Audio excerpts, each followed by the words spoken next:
ಅದರ ವಿಷ ಹೆಂಗಂದ್ರೆ ಅದರ ವಿಷ ಕಾಲುವೆ ಇದ್ದಂಗೆ ಇರುತ್ತೆ. ಅದರ ಹಲ್ಲು ಕಾಲುವೆ ತರ ಓಪನ್ ಆಗಿರುತ್ತೆ.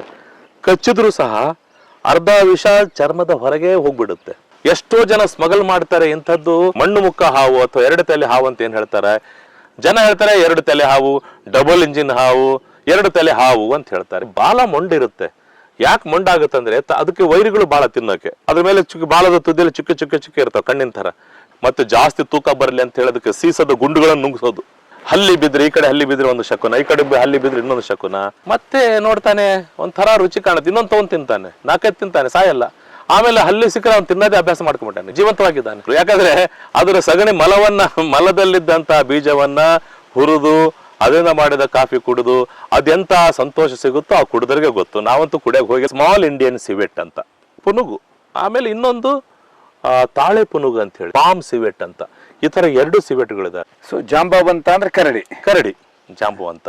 ಹಾಗಾಗಿ ಇನ್ನು ನಮ್ಮಲ್ಲಿ ಕರಡಿ ಗೋರವಪ್ಪಗಳು ಅಂತ ಹೇಳ್ತೀವಿ, ಕರಡಿ ಕುಣಿತ ಅಂತ ಹೇಳ್ತೀವಿ, ಕರಡಿ ಮಜಲ್ ಅಂತ ಹೇಳ್ತೀವಿ. ಸೊ ಹೀಗೆ ಕರಡಿಗೆ ಸಂಬಂಧ ಅನೇಕ ಜಾನಪದ ನಂಬಿಕೆಗಳು, ಜಾನಪದ ಕಲೆಗಳು ಇದರ ಸುತ್ತಲೂ ಅಳವಡಿಸಿಕೊಂಡಿದ್ದಾರೆ. ಸುಮಾರು ವಿಶೇಷ ಅಂದ್ರೆ ಮನುಷ್ಯನ ಹೆಸರುಗಳು ಕರಡಿ ಅಂತಿದೆ. ಹೌದು, ಕರಡಿ ಅದು ಏನಾಗುತ್ತಂದ್ರೆ ಈಗ ವ್ಯಕ್ತಿಯ ಅವರ ಕಸುಬಾಗಿರಬೇಕು ಒಂದು, ಅಥವಾ ಅವರು ಕರಡಿಗಳನ್ನು ಸಾಕ್ತಿರ್ಬಹುದು, ಅಥವಾ ಅವರು ಕರಡಿನ ಹೊಡೆದಿರಬಹುದು.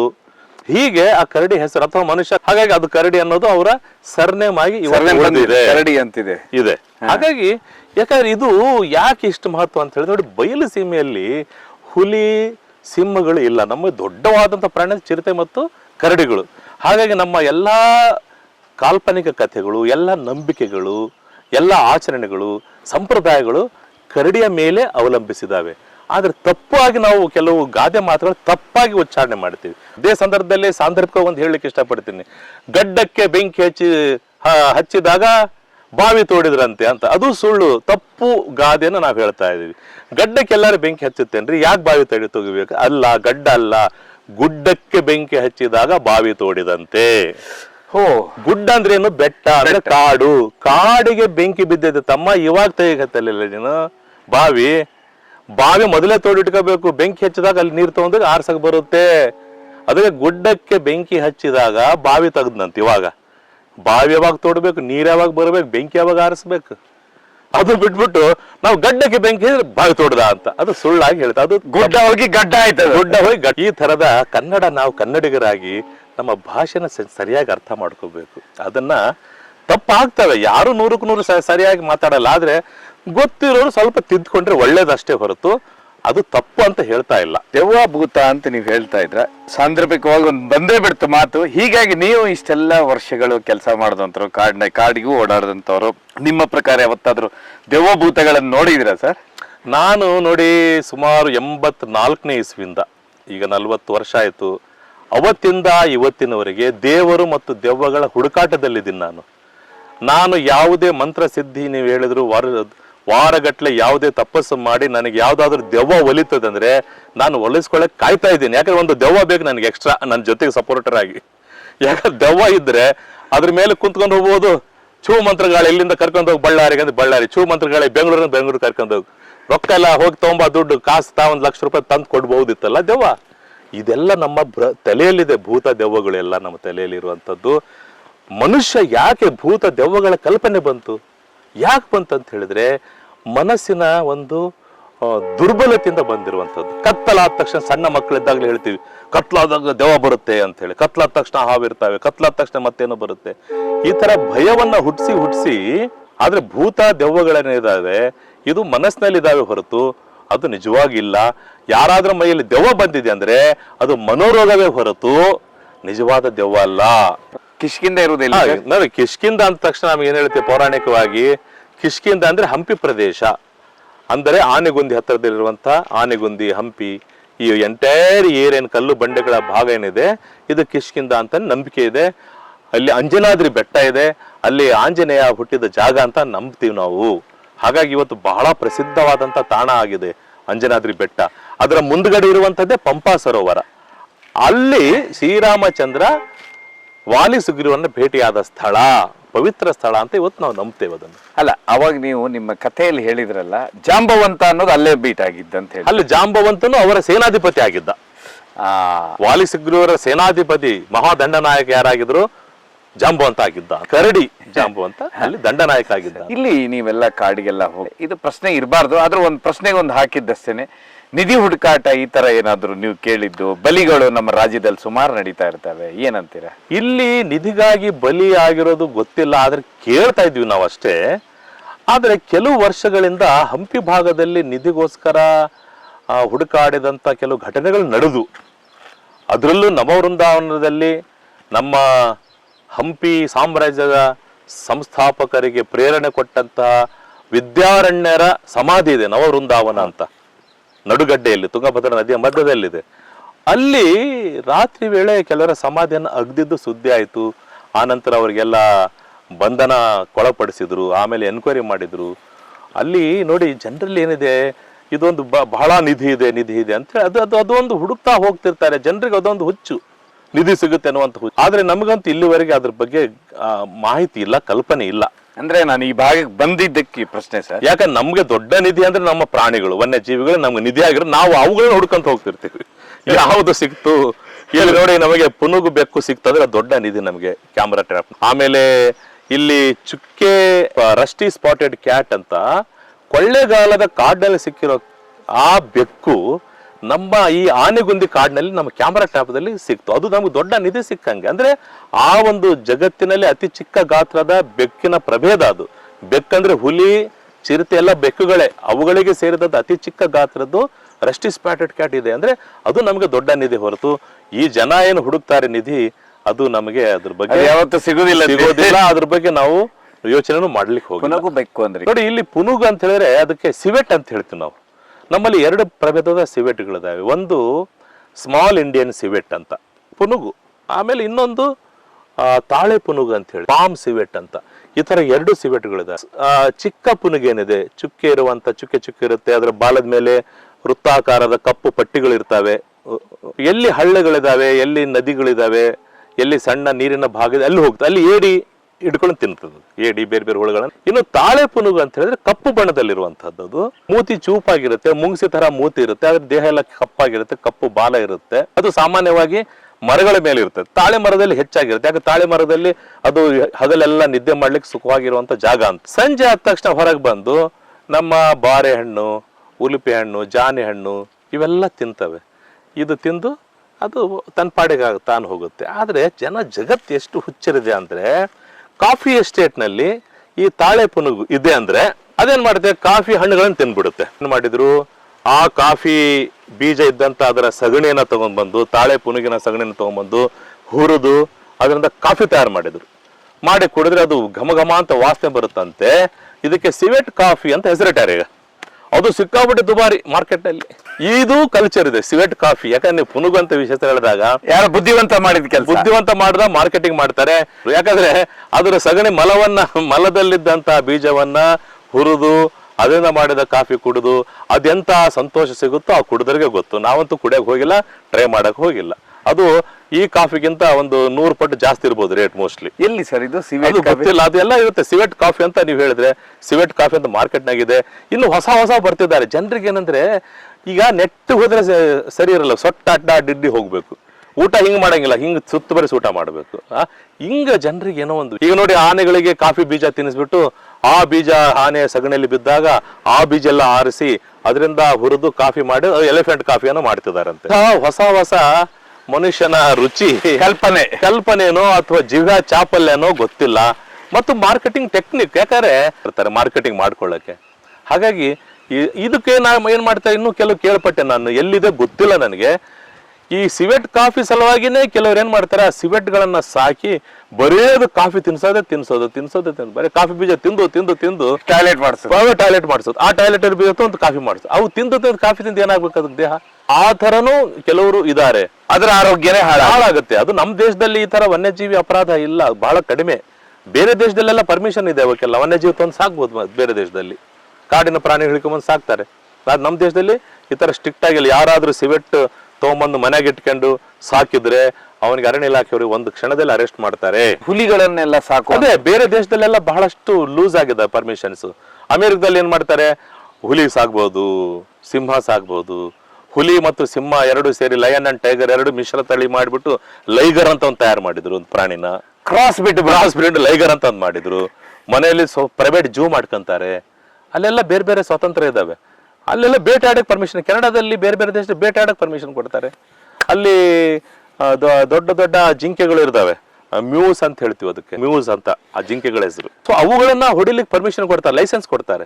ಹೆಂಗಂದ್ರೆ ಅವನು ಕಂಡೀಷನ್ ಹಾಕ್ತಾರೆ, ಇದೇ ವಯಸ್ಸಿನ ಇದನ್ನು ಹೊಡಿಬೇಕು, ಹಾಲು ಸ್ವಂತ ತಾಯಿನ ಹೊಡೆಯಂಗಿಲ್ಲ, ಮರಿನ ಹೊಡೆಯಂಗಿಲ್ಲ, ಹಿಂಗೆಲ್ಲ ಕಂಡೀಷನ್ ಹಾಕಿ ಕೊಡ್ತಾರೆ. ಅವ್ರು ಹೋಗಿ ಒಂದೇ ಒಂದು ಹೊಡೆದು ವಾರಗಟ್ಟಲೆ ಟ್ರೈ ಮಾಡಿ ಹೊಡೆದು ಟ್ರೋಫಿಯಾಗಿ ಇಟ್ಕೊಳ್ತಾರೆ. ಅದು ಪರ್ಮಿಷನ್ ಬೇರೆ ದೇಶದಲ್ಲಿದೆ. ನಮ್ಮ ದೇಶದಲ್ಲಿ ಯಾವುದೇ ರೀತಿಯ ಬೇಟೆಗೆ ಅವಕಾಶ ಇಲ್ಲ. ತಾಯಿ ಮತ್ತೆ ಮಗು ಇತ್ತಂದ್ರೆ ಹಾಲು ಕುಡಿಸ್ತಾ ಇದ್ರೆ ಹೊಡಿಬಾರ್ದು, ವಯಸ್ಕ ಗಂಡಿಗೆ ಹೊಡಿಬೇಕು, ಇಂಥ ಕಂಡೀಷನ್ಸ್ ಅದ. ಅವ್ರದೇ ಒಂದು ಕಂಡೀಷನ್ಸ್ ಹಾಕಿರ್ತಾರೆ, ಇದೇ ತರ ಇದಕ್ಕೆ ಹೊಡಿಬೇಕಂತ. ಅವರು ಶಾರ್ಪ್ ಶೂಟರ್ಸ್ ಅಥವಾ ಬಿಲ್ಲು ಬಾಣನ ತಗೊಂಡು ಹೋಗಿ ಅದನ್ನು ಹೊಡೆದು ಅದ್ರ ಜೊತೆಗೆ ಒಂದು ಟ್ರೋಫಿ ಫೋಟೋ ತಗೊಂಡ್ಬಿಟ್ಟು ಅದ್ರ ತಲೆ ತಗೊಂಡು ಹೋಗಿ ಮನೆಗೆ ಇಟ್ಕೋಬಹುದು, ಮಾಂಸ ತಗೊಂಡು ಹೋಗ್ಬೋದು. ಇದೆಲ್ಲ ಪರ್ಮಿಷನ್ ಇದೆ, ಬೇರೆ ದೇಶದಲ್ಲಿದೆ. ಅದು ಯಾಕಿದೆ ಅಂತ ಹೇಳಿದ್ರೆ ನೋಡಿ, ಈ ಹರ್ಬಿವೋರ್ಸ್ ಅಂತ ಹೇಳ್ತೀವಿ, ಅಂದ್ರೆ ಸಸ್ಯಾಹಾರಿಗಳ ಸಂತಾನೋತ್ಪತ್ತಿ ಬಹಳ ವೇಗವಾಗಿ ಆಗುತ್ತೆ, ಬಹಳಷ್ಟು ಹಾಕ್ತವೆ ಮರಿಗಳನ್ನ. ಅವುಗಳನ್ನ ಕಿಲ್ಲಿಂಗ್ ಬೇರೆ, ಕಲ್ಲಿಂಗ್ ಬೇರೆ. ಕಲ್ಲಿಂಗ್ ಅಂದ್ರೆ ಜನಸಂಖ್ಯೆಯನ್ನ ನಿಯಂತ್ರಣದಲ್ಲಿ ಇಡುವಂತ ಒಂದು ವಿಧಾನ. ಅದು ಅಂದ್ರೆ ಬೇಟೆ ಮೂಲಕನೋ ಮತ್ತೊಂದು ಮೂಲಕನೋ ಅದನ್ನ ತೆಗಿಯೋದು, ಕಡಿಮೆ ಮಾಡೋದು. ಗಂಡನ್ನ ತೆಗಿತಾರೆ, ಹೆಣ್ಣನ್ನು ಉಳಿಸ್ಕೊಳ್ತಾರೆ. ಈ ತರ ಬೇರೆ ಬೇರೆ ವಿಧಾನಗಳಿದಾವೆ. ಇದರಿಂದಾಗಿ ಏನಾಗ್ತಾ ಇದೆ, ಅಲ್ಲಿ ಒಂದು ಸಂತತಿಯನ್ನ ನಿಯಂತ್ರಣ ಇಟ್ಕೊಳ್ಳಕ್ಕೆ ಮಾಡಿರುವಂತ ಪದ್ಧತಿ ಅದು. ಆದ್ರೆ ನಮ್ಮ ದೇಶದಲ್ಲಿ ಯಾವುದು ಆ ತರ ಇಲ್ಲ, ಅವಕಾಶ ಇಲ್ಲ ನಮ್ಮ ದೇಶದಲ್ಲಿ. ಬೆಕ್ಕಡ್ಡ ಹೋದ್ರೆ ಸುಮಾರು ಜನ ನಿಂತಲ್ಲೇ ನಿಂತು ಬಿಡ್ತಾರೆ, ಇವತ್ತೇನು ಕೆಲಸನೇ ಆಗೋದಿಲ್ಲ, ವಾಪಸ್ ಬರ್ತಾರೆ. ಈ ಒಂದು ನಂಬಿಕೆ ಬಗ್ಗೆ ಇರುತ್ತೀರಾ? ಈ ತರ ತಪ್ಪು ಕಲ್ಪನೆಗಳು, ಅಪನಂಬಿಕೆಗಳು, ಮೂಢನಂಬಿಕೆಗಳು ಸಾಕಷ್ಟು ಇದಾವೆ. ಒಂಟಿ ಸಿನ್ನಬಾರ್ದು ಬಹಳ ಅದಾವೆ. ನೋಡಿ, ಬೆಕ್ಕು ನಾನು ನನ್ನ ಹೆಸರೇನಾದ್ರು ಅದು ಗೊತ್ತಿದೆಯಾ, ನಾನು ಅಲ್ಲಿ ಹೋಗ್ತೀನಿ ಅಂತ ಅದಕ್ಕೇನು ಗೊತ್ತಿದೆಯಾ, ನನ್ನ ಅಡ್ಡ ಮಾಡ್ಬೇಕು ಅದಕ್ಕೇನಾದ್ರು ಇಷ್ಟ ಇದೆಯಾ? ಆ ಬೆಕ್ಕು ಅಲ್ಲಿಂದ ಅಲ್ಲಿ ಯಾಕಿದೆ, ಅಲ್ಲಿ ಎಲ್ಲೋ ಇಲಿ ಓಡಾಡ್ತಿರೋದು ಗೊತ್ತಾಗಿರುತ್ತೆ, ಇಲಿ ತಿನ್ನಕ್ ಹೋಗಿದೆ ಹೊರತು ನಮಗೆ ಅಡ್ಡಪಡಿಸ್ಬೇಕು ಅನ್ನೋ ಒಂದೇ ಕಾರಣಕ್ಕಲ್ಲ. ಎಷ್ಟೋ ಸಾರಿ ಬೆಕ್ಕು ತನ್ನ ಪಾಡಿತ್ತು, ಅದು ಒಂದು ಪ್ರಾಣಿ ಅಷ್ಟೇ. ಈಗ ಅಕ್ಕಿ ಹಿಂಗ ಅಡ್ಡ ಹೋದ್ರೆ ನಾವೇನು ಬೇಡ ಅಂತೀವ? ಅದು ಜನರಲ್ಲಿ ಏನಾಗಿದೆ ಅಂದ್ರೆ ನಾವು ನಮ್ಮ ವಿಧಿಯಿಂದ ನಾವು ಕತೆ ಕಟ್ಕೊಂಡ್ಬಿಟ್ಟಿದ್ದೀವಿ. ನಾವು ಸಾವಿರಾರು ಬಾರಿ ನಮ್ಗೆ ಬೆಕ್ಕು ಅಡ್ಡ ಬಂದಿದೆ ಹೋಗ್ಬೇಕು. ಅದು ಮನುಷ್ಯನ ಮನಸ್ಸಿನಲ್ಲಿ ಇರ್ತದೆ, ಎಲ್ಲ ಒಳ್ಳೇದಾಗುತ್ತೆ ಕೆಟ್ಟದಾಗುತ್ತೆ. ನಾವು ಒಂದ್ಸರಿ ಅನ್ಕೊಂಡ್ರೆ ಬೆಕ್ಕು ಅಡ್ಡ ಬಂದ್ಬಿಡ್ತು, ಹೋದ್ ಕೆಲಸ ಫೇಲ್ ಅಂದ್ಬಿಟ್ರೆ ಅವ್ನ ಮನಸ್ಸಲ್ಲಿ ಅದೇ ಇಟ್ಕೊಂಡು ಹೋಗಿರ್ತಾನೆ. ಅಲ್ಲಿ ಸರಿಯಾಗಿ ಮಾತಾಡಲ್ಲ, ಅಲ್ಲಿ ಇಂಟರ್ವ್ಯೂ ಮಾಡಲ್ಲ, ಸರಿಯಾಗಿ ಫೇಸ್ ಮಾಡಲ್ಲ, ಎಕ್ಸಾಮ್ ಸರಿಯಾಗಿ ಬರೆಯಲ್ಲ, ವ್ಯವಹಾರ ಸರಿ ಆಗಲ್ಲ, ಅದೇ ಮನಸ್ಸಿರುತ್ತೆ, ಕೆಟ್ಟೋಗ್ಬಿಡುತ್ತೆ. ಕೊನೆಗೆ ಬಂದ ಮೇಲೆ ಮನೇಲಿ ಬೆಕ್ಕ ಅಡ್ಡ ಬೆಕ್ಕಿನ ಮೇಲೆ ಹಾಕತ್ ಪಾಪ. ಬೆಕ್ಕೇನ್ ಮಾಡ್ತದ್ರಿ ಪಾಪ. ಈ ತರದ ಕಲ್ಪನೆಗಳು ಬಹಳ ಅದಾವೆ. ಅಂದ್ರೆ ಮನುಷ್ಯ ಏನ್ ಮಾಡಿದಾನಂದ್ರೆ ತನ್ನ ಕೆಲವೊಂದು ಮೂಢನಂಬಿಕೆಗಳನ್ನು ಪ್ರಾಣಿಗೆ ಇಲ್ಲಿ ಆರೋಪ ಹೊರಿಸೋದು ಪ್ರಾಣಿ ಮೇಲೆ. ಒಂದು ತಪ್ಪನ್ನ ಪ್ರಾಣಿಗಳ ಮೇಲೆ ಆರೋಪ ಹೊರಿಸ್ಬಿಟ್ರೆ ತಾನು ಬಚಾವಾದೆ ಅಂತ. ಯಾಕಂದ್ರೆ ಈ ನಾಯಿಗಳು ಅಳ್ತಾವೆ ಅಂದ್ಕೊಳ್ಳಿ, ಇವತ್ತು ಯಾರೋ ಸಾಯ್ತಾರೆ ಏರಿಯಾದಲ್ಲಿ ಅನ್ನೋಂಥದ್ದು. ಇಂಥ ಬಹಳಷ್ಟು ಕಲ್ಪನೆಗಳಿದಾವೆ ನೋಡಿ. ಮನೆ ಮೇಲೆ ಗೂಬೆ ಬಂದು ಕುಂತ್ರೆ ಮಕ್ಕಳು ಸಾಯ್ತಾವೆ, ಗೂಬೆ ಕೂಗಿದ್ರೆ, ಈ ತರದ ಕಲ್ಪನೆಗಳು. ಹಲ್ಲಿ ಬಿದ್ರೆ, ಈ ಕಡೆ ಹಲ್ಲಿ ಬಿದ್ರೆ ಒಂದು ಶಕುನ, ಈ ಕಡೆ ಹಲ್ಲಿ ಬಿದ್ರೆ ಇನ್ನೊಂದು ಶಕುನ. ಈ ತರ ತಪ್ಪು ಕಲ್ಪನೆಗಳಿದಾವೆ. ಮತ್ತೆ ಆಹಾರ ತಯಾರು ಮಾಡಕ್ಕಾದ್ರೆ ಹಲ್ಲಿ ಬಿದ್ದು ಆಹಾರ ಏನು ಕೆಟ್ಟೋಗ್ಬಿಡ್ತು, ಇದೆಲ್ಲ ಬರುತ್ತೆ ನೋಡಿ, ಪೇಪರ್ ಎಲ್ಲ ಬರುತ್ತೆ. ಹಲ್ಲಿ ಬಿದ್ದ ಸಾರು ತಿಂದ್ಬಿಟ್ರು, ಹಂಗಾಗಿ ವಾಂತಿ ಭೇದಿ ಆಯ್ತು ಮಕ್ಕಳಿಗೆ ಅಂತ ಹೇಳ್ತೀವಿ. ಇವೆಲ್ಲ ಸರಿ ಅಲ್ಲ. ಆಕ್ಚುಲಿ ಎಕ್ಸಾಮ್ ಮಾಡ್ಬೇಕು ನಾವು ಸರಿಯಾಗಿ. ಏನಾಗುತ್ತಂದ್ರೆ ಒಬ್ಬ ವ್ಯಕ್ತಿ ಬೆಂಗಳೂರಲ್ಲೇ ನಿಮಗೆ ಸಿಗುತ್ತೆ, ಹುಡುಕಿದ್ರೆ ಅವನು ಒಬ್ಬ ವ್ಯಕ್ತಿ ಆತ್ಮಹತ್ಯೆ ಮಾಡಬೇಕು, ಹೋಟ್ಲಲ್ಲಿ ಕೆಲಸ ಮಾಡೋನು, ನಾನು ಸತ್ತು ಬಿಡಬೇಕು ಅಂತ ಹೇಳಿ ಯೋಚನೆ ಮಾಡ್ತಾನೆ. ಸಾಯ್ಬೇಕಾದ್ರೆ ಏನೋ ಕೇಳಿರ್ತಾನೆ, ಹಲ್ಲಿಯಲ್ಲಿ ವಿಷ ಇರುತ್ತೆ ಅಂತೇಳಿ ಒಂದು ಹಲ್ಲಿ ತಗೊಂಡು ಕಚ ತಿಂದ್ಬಿಡ್ತಾನೆ, ಸಾಯಲ್ಲ. ಮತ್ತೆ ನೋಡ್ತಾನೆ ಒಂಥರ ರುಚಿ ಕಾಣುತ್ತೆ, ಇನ್ನೊಂದು ತಗೊಂಡ್ ತಿಂತಾನೆ, 4-5 ತಿಂತಾನೆ, ಸಾಯಲ್ಲ.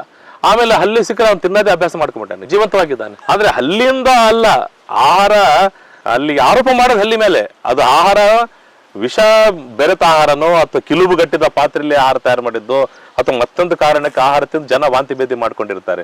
ಆರೋಪ ಮಾಡೋದು ಯಾರ ಮೇಲೆ?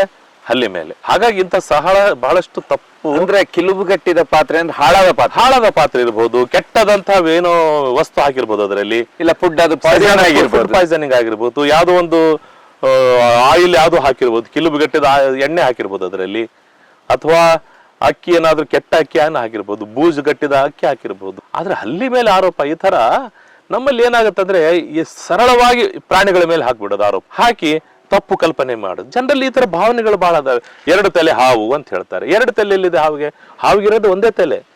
ಮಣ್ಣು ಮುಖ ಹಾವು ಅಂತ ಹೇಳಿದೆ, ಸ್ಯಾಂಡ್ ಬೋವ. ಅದು ಏನಾಗುತ್ತಂದ್ರೆ ಅದರ ಬಾಲ ಮೊಂಡಿರುತ್ತೆ. ಯಾಕೆ ಮೊಂಡಾಗುತ್ತಂದ್ರೆ ಅದಕ್ಕೆ ವೈರಿಗಳು ಬಹಳ ತಿನ್ನೋಕೆ. ಅದ್ರ ಮೇಲೆ ಬಾಲದ ತುದಿಯಲ್ಲಿ ಚುಕ್ಕೆ ಇರ್ತಾವೆ, ಕಣ್ಣಿನ ತರ. ಮುಂದೆ ನೋಡಿದ್ರು ಕಣ್ಣು ಕಾಣುತ್ತೆ, ಬಾಲ ನೋಡಿದ್ರು ಅದ್ರ ಮುಖ ಕಾಣುತ್ತೆ. ಆದ್ರೆ ಬಾಲನೇ, ಮುಖ ಇರೋದು ಒಂದೇ ಕಡೆ ಇರುತ್ತೆ. ಜನ ಹೇಳ್ತಾರೆ 2 ತಲೆ ಹಾವು, ಡಬಲ್ ಇಂಜಿನ್ ಹಾವು, ಹಿಂಗೆಲ್ಲ ಹೇಳಿ ಕತೆ ಕಟ್ಬಿಟ್ರು.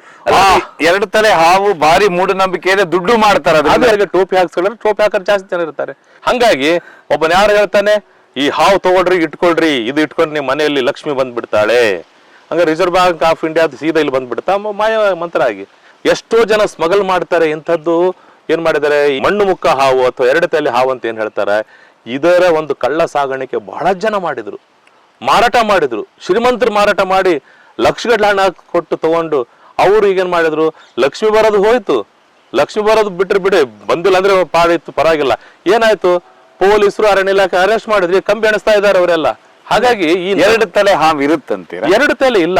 ಅದಕ್ಕೆ ಏನಾಗುತ್ತೆ, ಬಾಲ ಮೊಂಡಾಗಿರೋದ್ರಿಂದ ಅದು ನೋಡಕ್ಕೆ ತಲೆ ಕಂಡಂಗೆ ಕಾಣಿದೆ. ಯಾಕಂದ್ರೆ ಅದರ ವೈರಿಗಳಿಗೆ ಏನು ಮೋಸ ಮಾಡ್ಲಿಕ್ಕೆ, ತಲೆ ಅಲ್ಲಿನೂ ಇದೆ ಇಲ್ಲಿದೆ, ಯಾರು ಬರಬೇಡ ನನ್ನ ಹತ್ರ ಅಂತ ಹೆದರ್ಸ್ಲಿಕ್ಕೆ ಮಾಡಿರುವಂತ ನೇಚರ್ ಕೊಟ್ಟಂತ ಟೆಕ್ನಿಕ್. ಅದಕ್ಕೆ ನೇಚರ್ ಕೊಟ್ಟಿರುವಂತ ಗಾಡ್ ಗಿಫ್ಟ್, ಅದು ಗಾಡ್ ಗಿಫ್ಟ್. ಹಾಗಾಗಿ ಮಣ್ಣುಮುಖ ಸ್ಯಾಂಡ್ ಬಾವು, ಮರಳಲ್ಲಿರುವಂತ ಹಾವು ಅದು. ಪಾಪ ಸೌಮ್ಯ ಪ್ರಾಣಿ ಅದು, ಮುಗ್ಧ ಪ್ರಾಣಿ ಅದು. ಅದನ್ನ ತಗೊಂಡೋಗಿ ಇವ್ರು ಮಾರಾಟ ಮಾಡಿ ಏನೇನೋ ಮಾಡಿ, ಮತ್ತೆ ಜಾಸ್ತಿ ತೂಕ ಬರಲಿ ಅಂತ ಹೇಳೋದಕ್ಕೆ ಸೀಸದ ಗುಂಡುಗಳನ್ನು ನುಂಗ್ಸೋದು. ಬಹಳ ಇಷ್ಟು ತೂಕ ಜಾಸ್ತಿ ಇದ್ರೆ ದುಡ್ಡು ಜಾಸ್ತಿ ಅಂತ ಹೇಳಿ ಮಡಿಕೆಯಲ್ಲಿ ಇಟ್ಕೊಂಡು ಹೋಗೋರು. ಇದೆಲ್ಲ ಒಂದು 5-6 ವರ್ಷದಿಂದ ಬಹಳ ನಡೀತು. ಆದ್ರೆ ಏನ್ ಸರ್, ಸೀಸದ ಗುಂಡಾನ ಏನ್ ತಿನ್ನಿಸ್ತಾರೆ? ಸೀಸದ ದಪ್ಪ ಸೀಸದ ಗುಂಡು, ಅದನ್ನ ನುಂಗ್ಸೋದು. ಅಂದ್ರೆ ಜಾಸ್ತಿ ಭಾರ ಆಗ್ಲಿ ಅಂತ, ಜಾಸ್ತಿ ಭಾರ ಇದ್ರೆ ಜಾಸ್ತಿ ದುಡ್ಡು ಸಿಗುತ್ತೆ ಅಂತ ನಂಬಿಸಿ ಮಾಡ್ತಾ ಇದ್ರು. ಎಷ್ಟೋ ನೀವು ಪತ್ರಿಕೆಯಲ್ಲಿ ಓದಿರ್ಬೋದು, ಈ 2 ತಲೆ ಹಾವು ಹಿಡಿದ್ರು, 2 ತಲೆ ಹಾವು ಹಿಡಿದಂತರಿಗೆ ಪೊಲೀಸರು ಬಂಧಿಸಿದ್ರು ಅಂತ ಏನ್ ಹೇಳ್ತೀವಲ್ಲ. ಇದೆಲ್ಲ ಏನಾಗಿದೆ, ಜನರ ಒಂದು ವೀಕ್ನೆಸ್. ದುಡ್ಡು ಬರಬೇಕಂದ್ರೆ ಪ್ರಾಮಾಣಿಕವಾಗಿ ದುಡಿಬೇಕು, ವ್ಯಾಪಾರ ಮಾಡೋಕು, ವ್ಯವಹಾರ ಮಾಡೋಕು, ಎಲ್ಲರೂ ನೌಕರಿ ಮಾಡೋಕು ದುಡ್ಡು ಬರುತ್ತೆ. ಅದು ಬಿಟ್ಟು ಸುಮ್ಮನೆ ಈ ಮಾಟ ಮಂತ್ರದಿಂದ ದುಡ್ಡು ಬರೋದಿದ್ರೆ ಎಲ್ಲರೂ ಅದೇ ಮಾಡ್ಕೊಂಡು ಕುಂದಿರ್ಬೋದಲ್ಲ. ನಾವ್ಯಾಕೆ ಕುಂದಿರ್ಬೇಕಾಗಿತ್ತು? ಕೆಲಸ ಮಾಡ್ಬೇಕು, ನಾವೇ ಕೆಲಸ ಮಾಡಿ ಇಷ್ಟು ಕಷ್ಟಪಡಬೇಕಾಗಿತ್ತಲ್ವಾ? ರಿಸರ್ವ್ ಬ್ಯಾಂಕ್ ಆಫ್ ಇಂಡಿಯಾದಿಂದ ಸೊಯ್ ಅಂತ ಹಾರ್ಕೊಂಡು ಗಾಳಿದ ಇವ್ ರೂಮ್ನಾಗ ಬಂದು ಬೀಳ್ತಾವ ಟ್ರೆಜರಲ್ಲಿ? ಸಾಧ್ಯ ಇಲ್ಲ. ಜನರಿಗೆ ಏನಾಗಿದೆ, ವಿದ್ಯಾವಂತರು ಇವರೆಲ್ಲ, ಇವರಲ್ಲಿ ಈ ತರ ಮೂಢನಂಬಿಕೆಗಳು ತಲೆ ತುಂಬ್ಕೊಂಡ್ಬಿಟ್ಟಿದ್ದಾರೆ ಜನ. ಸರ್, ಒಂದ್ ಹೇಳ್ತಾ ಇದ್ರ, ಈ ಮಣ್ಣುಮುಖ ಹಾವು ಅಂದ್ರೆ ವಿಷಕಾರಿ ಅಲ್ವಾ? ಇದು ವಿಷಕಾರಿ ಅಲ್ಲ. ನೋಡಿ, ನಮ್ಮಲ್ಲಿ 40-50 ಜಾತಿಯ ಪ್ರಭೇದದ ಹಾವುಗಳಿದಾವೆ ಈ ಭಾಗದಲ್ಲಿ, ಬಯಲುಸೀಮೆಯಲ್ಲಿ. ನಮ್ಮಲ್ಲಿರುವಂತವು ಕೇವಲ 4 ಪ್ರಭೇದದ ಹಾವುಗಳು ವಿಷಕಾರಿ. ಎಲ್ಲರಿಗೂ ಗೊತ್ತಿದೆ ನಾಗರ ಹಾವು, ಹೆಡೆ ತೆಗಿದೆ ಅಂತ ಹಾವು ನಾಗರ ಹಾವು. ಅದರಲ್ಲಿ ವಿಷಕಾರಿ, ಅದು ಹಗಲೊತ್ತು ಮಾತ್ರ ಆಕ್ಟಿವ್ ಆಗಿರುವಂತ ಹಾವು. ಹಗಲೊತ್ತು ಓಡಾಡ್ಕೊಂಡಿರುತ್ತೆ, ರಾತ್ರಿ ಹೋಗಿ ಮಲಗುತ್ತೆ. ಯಾವುದು? ನಾಗರ ಹಾವು. ರಾತ್ರಿ ಓಡಾಡೋದಿಲ್ಲ? ರಾತ್ರಿ ಅಕಸ್ಮಾತ್ ಏನಾರು ಅಲ್ಲಿ ಹೋಗ್ಬೇಕಾದ್ರೆ ಏನಾದ್ರು ಡಿಸ್ಟರ್ಬೆನ್ಸ್ ಆಯ್ತು, ರಾತ್ರಿ ಹೊರಗೆ ಬರ್ಬೋದು. ಅದಿರೋ ಜಾಗದಾಗ ಯಾವ್ದೋ ಒಂದು ನಾಯಿನೋ ಹಂದಿನೋ ಮತ್ತೆ ಎಲ್ಲಿ ಹೋಗಿ ಏನೋ ಡಿಸ್ಟರ್ಬೆನ್ಸ್ ಆಯ್ತಂದ್ರೆ ಎದ್ದು ಹೊರಗೆ ಬರುತ್ತೆ. ಅದು ಡೇ ಹಗಲೊತ್ತು ಆಕ್ಟಿವ್ ಆಗಿರುತ್ತೆ, ರಾತ್ರಿ ಕೆಲಸ ಇರಬಹುದು ಅದು. ಆದ್ರೆ ಹಗಲೊತ್ತು ಬಹಳ ಸಾಮಾನ್ಯ ಕಂಡು ಬರೋದು ಅದು ಹಾವು. ಅದರ ವಿಷ ಹೆಂಗಂದ್ರೆ, ಅದರ ವಿಷ ಕಾಲುವೆ ಇದ್ದಂಗೆ ಇರುತ್ತೆ. ಅದು ನಾಲಿಗೆ, ಅದರ ಹಲ್ಲು ಕಾಲುವೆ ತರ ಓಪನ್ ಆಗಿರುತ್ತೆ. ಕಚ್ಚಿದ್ರು ಸಹ ಅರ್ಧ ವಿಷ ಚರ್ಮದ ಹೊರಗೆ ಹೋಗ್ಬಿಡುತ್ತೆ.